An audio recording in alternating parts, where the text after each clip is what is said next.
for this year and what's to come. I was going to say thank you to Cindy, but I'll thank all of you for bringing me in here to talk about connection when you guys already get it. I mean, you're all here because you are serving community and you already understand the importance of connection. But I think we all need reminders. And I personally needed a reminder. I've been lately questioning why I'm doing what I'm doing. I've been feeling like I've been retreating a little bit more. I've been questioning humanity a little bit more. Did anyone see the movie Porcelain War last night? Such a fantastic film. Oh, you were sitting next to me. Sorry, we made you move. I'm so sorry. I think, you know, also as Rotarians, you're also leaders. And with that, I feel like that obviously brings responsibilities. And so I'm just here as I'm really, as I was writing this and in preparation for today, it really helped me to return to my why. And I ran into Steve Wicks this morning, and he mentioned Simon Sinek, who says we should all really figure out what our why is, which I think is a better way of saying it rather than what's your purpose, because I think we all have very many purposes. But in preparing for this, I've realized that I want to continue doing what I'm doing, and I feel like it's needed now more than ever in a time where there's numerous articles in the paper from people saying what's happening to our town. And I'm always centering myself in the middle of everything. I live in Basalt, but I was working at a Here House for a while, and now I'm an ambassador of Gravity House because I don't get to travel a lot like many of you do. And so I want to learn from the people that are coming into town. And I actually love getting to know the people. And I've been meeting a lot of incredible people. Aspen has always attracted amazing people that want to come here for the mountains. And they're still amazing. They're just at a different pace, I feel. The other day I was driving home like, ooh, the pace of Aspen has really changed. But I want to challenge myself and keep up with that pace. So I'm going to ask you, so who knows who Paul Harris is? Okay, good. That's good. Yeah, you better. So Paul Harris started Rotary Club just wanting to bring business professionals of diverse backgrounds together and to form relationships. And that led to all these humanitarian efforts within the community and outside the community. And it's just extended. And I feel that Rotary is a powerful example of what happens when people unite with a shared purpose.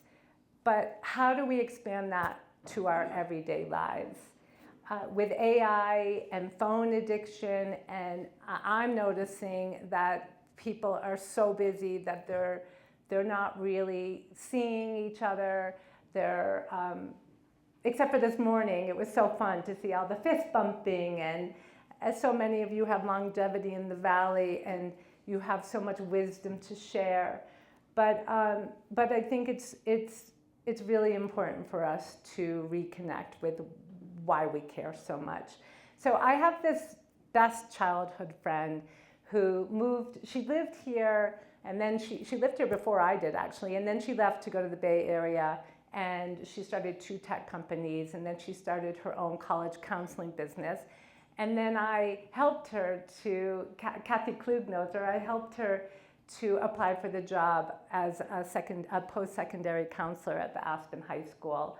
And her name's Karen Hawks. So how many of you know Karen Hawks? Okay, a few of you. But if you know her, you'll know her, who she is and her energy.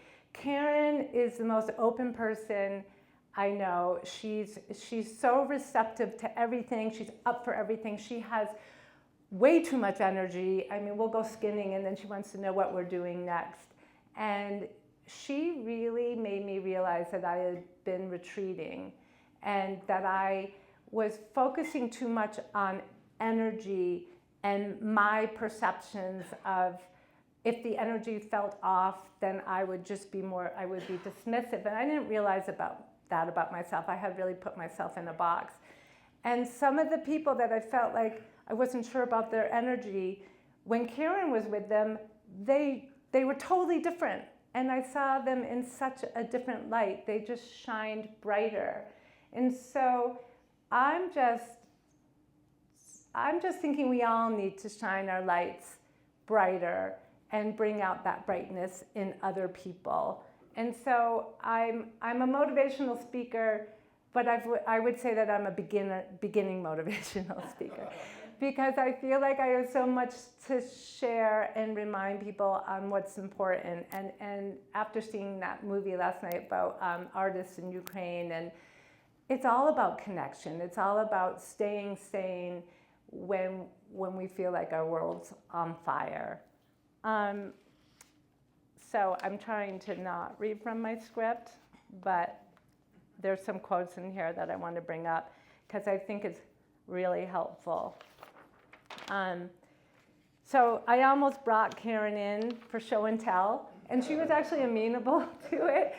But I wanted to show an example and have a little conversation with her of how she's so open. And I think it's just it's being. It's something that we can all practice more. And so David Brooks, an author and political and cultural commentator, I think he says it really well when he says that a person looking for beauty will likely find wonders, while a person looking for threats will find danger.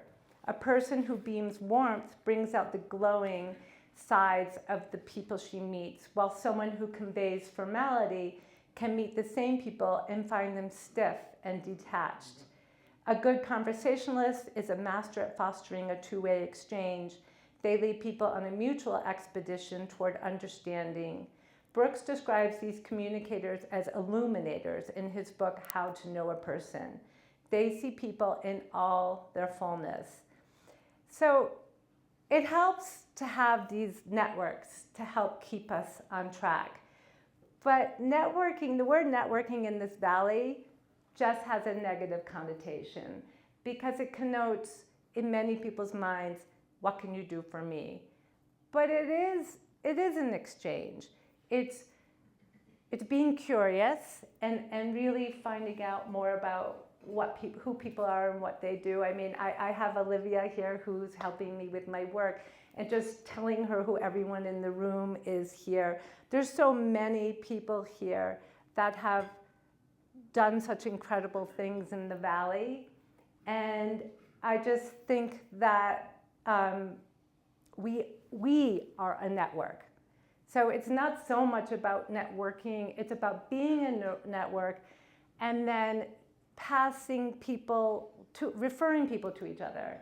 And I know we all do this naturally, but it does have an amazing ripple down effect. And also what's really important, which sometimes irritates me, is remembering who connected you to these people. It's so fun for me in my network to see people that never knew each other walking arm in arm. I mean, they're doing everything together now, where I felt like they were all in their silos before. So my goal is bring people together so that they can then work the room and network, but also be really curious about everyone around them. We're a small word-of-mouth town, and the more people we connect with, the friendlier our town gets. I mean, I love getting on the bus and knowing Spike, the bus driver, or even better, going to a bar and having the bartender give me a drink because he grew up in my house. I mean, we are community, and I know we can get burnt out on how our town can feel like everyone's in their own little pods. I especially think since COVID. But I think we just need to keep shining our lights. I'm just going to keep saying that over and over again. So I think the best way to network is to get to know people, build a relationship with them, and learn about their business so you can help them get more business. Successful networking is about taking the time to cultivate relationships, always with an attitude of giving.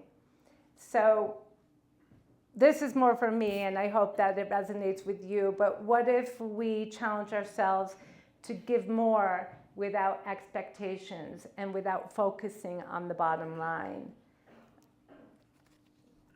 Now more than ever, meaningful relationships is essential for individual success in keeping that Aspen charm.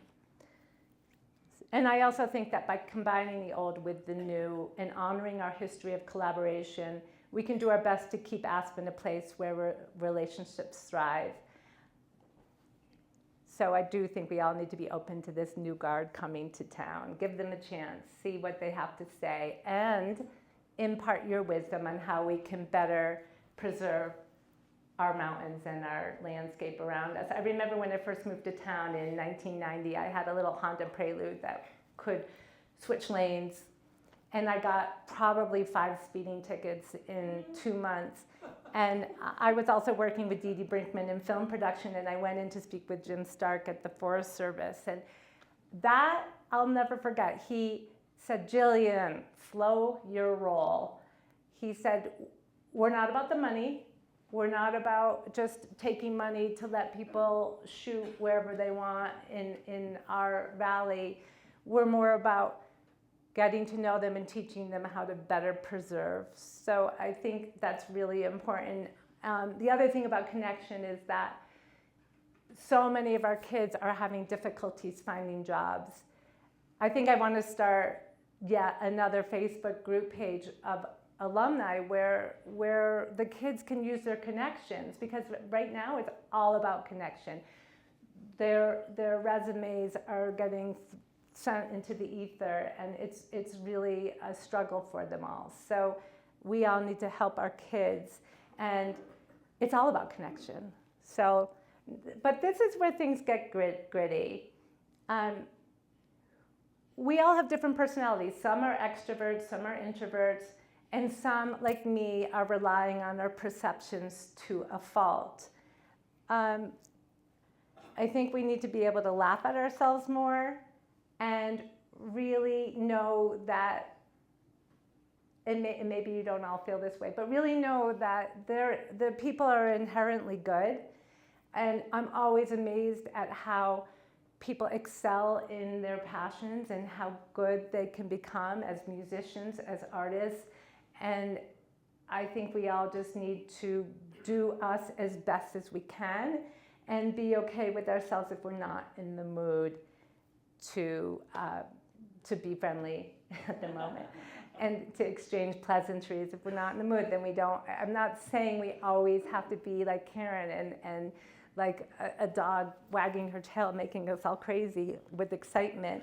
But I love this, this phrase, moral beauty, where you really take time in your day to see or to remember people's good behavior that you witnessed during the day. Somebody holding the door open for a person, just little things.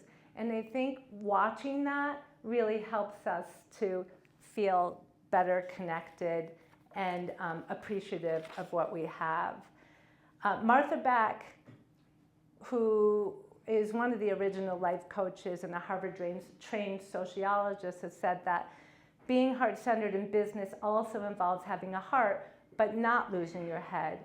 She says to stop doing what we feel we're supposed to do and to tap into our intuition.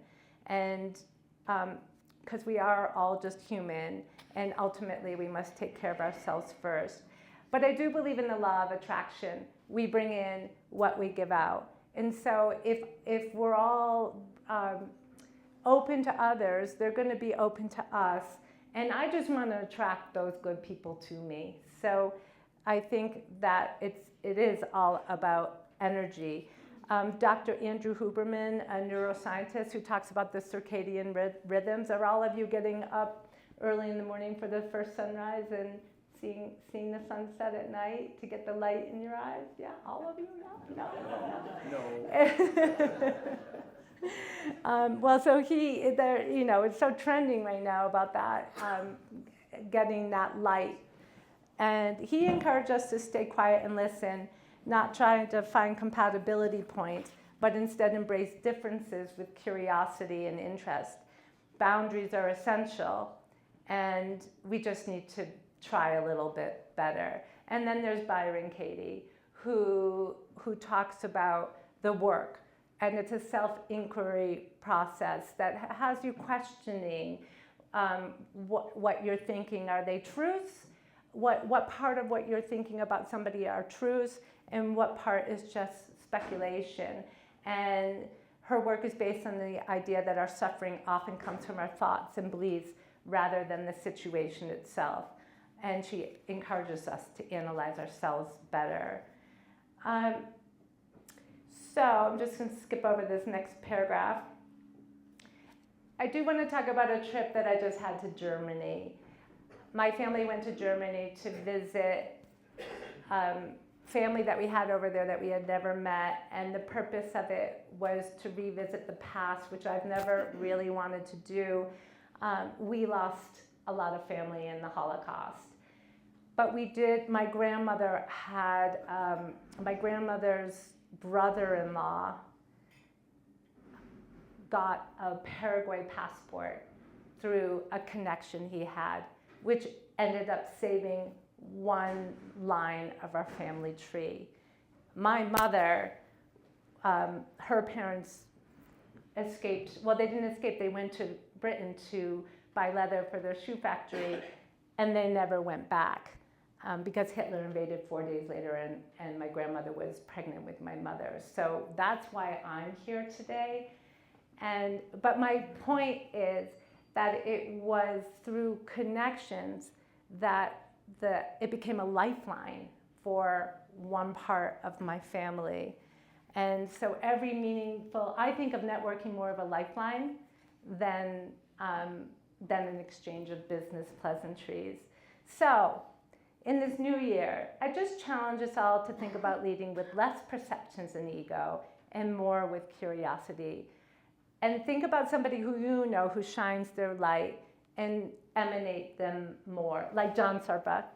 John called me yesterday, and because I had called him, I was going to do videos of people talking about what connection means to them, and I feel like as I'm talking, you probably are all bringing up someone like Steve Wicks with Simon Sinek of just one-liners that keep us on track.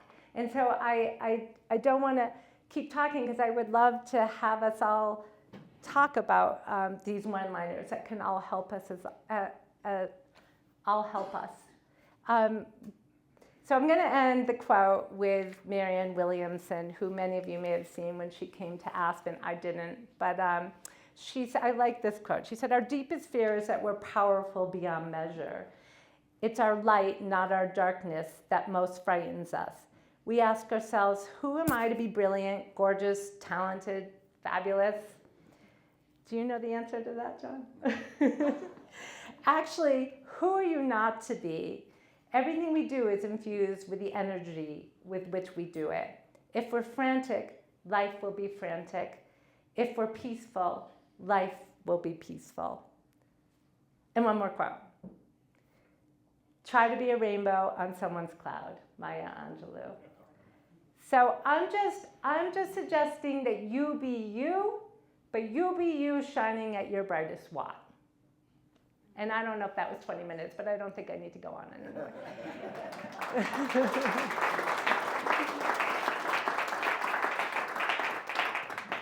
Yes?